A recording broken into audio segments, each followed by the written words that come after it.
অনেক দিনের শখ ছিল যে বর্ষার সময় পাহাড়ে যাব। বর্ষাকালটা পাহাড়ে নাকি খুব উপভোগ্য, তাই এবার মাত্র দুদিনের ছুটি পেয়ে চলে গেলাম পাহাড়ে। এবারের যাত্রা আমাদের কার্শিয়াংয়ের উদ্দেশ্যে। শিলিগুড়ি থেকে শনিবার বিকেল 5টায় স্টার্ট করে আমাদের কার্শিয়াং পৌঁছাতে লাগলো 2.5 ঘন্টা। পৌঁছে গেছি আমরা কার্শিয়াং। এই ঘরে মোটামুটি 6 জন থাকতে পারবে।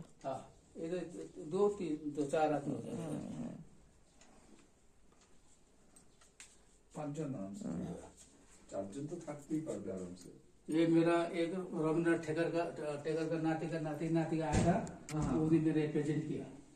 रविन्द्रनाथ टेगर प्रेजेंट किया, बहुत खुशी होकर चला गया। उन्होंने मेरे को बोला था जी आपको लिए ला दिया। बोलिए बोलिए। क्या? रविन्द्रनाथ ठाकर का नाती आया था मेरे पास। अच्छा। 2 दिन बैठा था, तो उन्होंने मेरे को एक तो प्रेजेंट करके चला गया रविन्द्रनाथ टेगर को। अच्छा।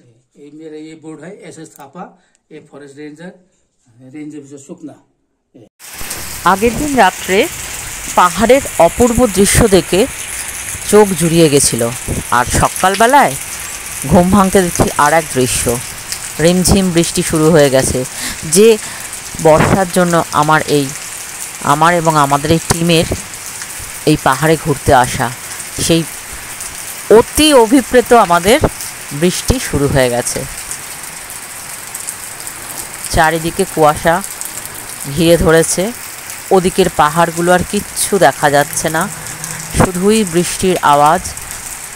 এবং যত সময় যাচ্ছে বৃষ্টি বাড়তেই থাকছে।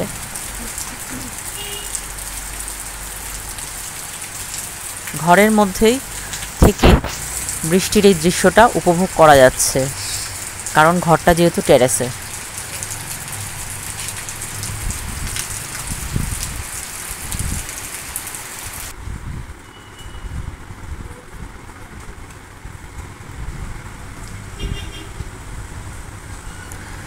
আমার মেয়ের আর তো তর সইছে না, ও এই বৃষ্টির মধ্যেই ছাতা মাথায় দিয়ে নেমে গেছে চা বাগানে।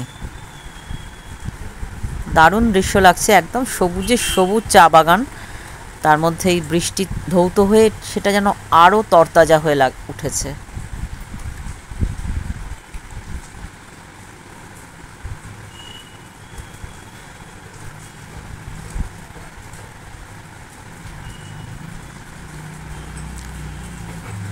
শ্রাবণ মাসের শেষ রোববার এটা, সুতরাং বৃষ্টি সেরকমভাবেই হচ্ছে। আমি যেহেতু সদ্য জ্বর থেকে উঠেছি, তাই আমি আর চা বাগানে গেলাম না এই বৃষ্টির মাথায় নিয়ে।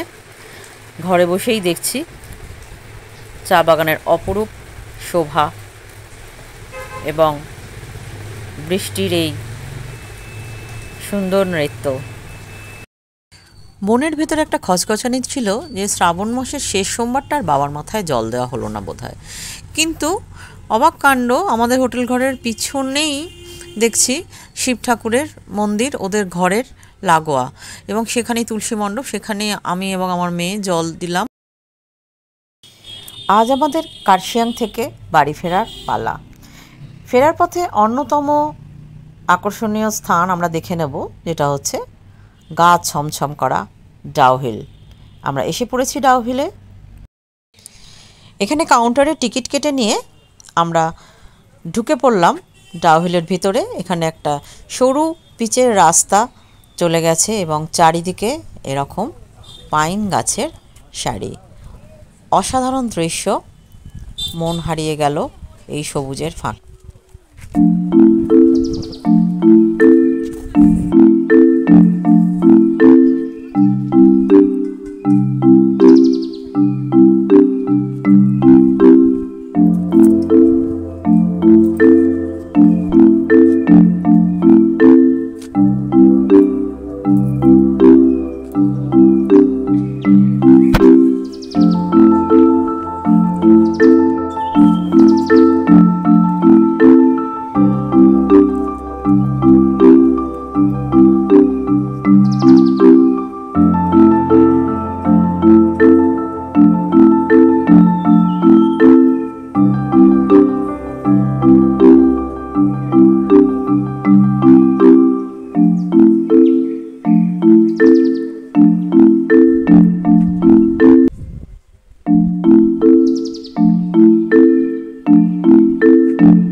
তারপরে ভিউ পয়েন্ট থেকে কতগুলো ছবি নিয়ে আমরা রওনা দেব এবার আমাদের গন্তব্য শিলিগুড়ির উদ্দেশ্যে।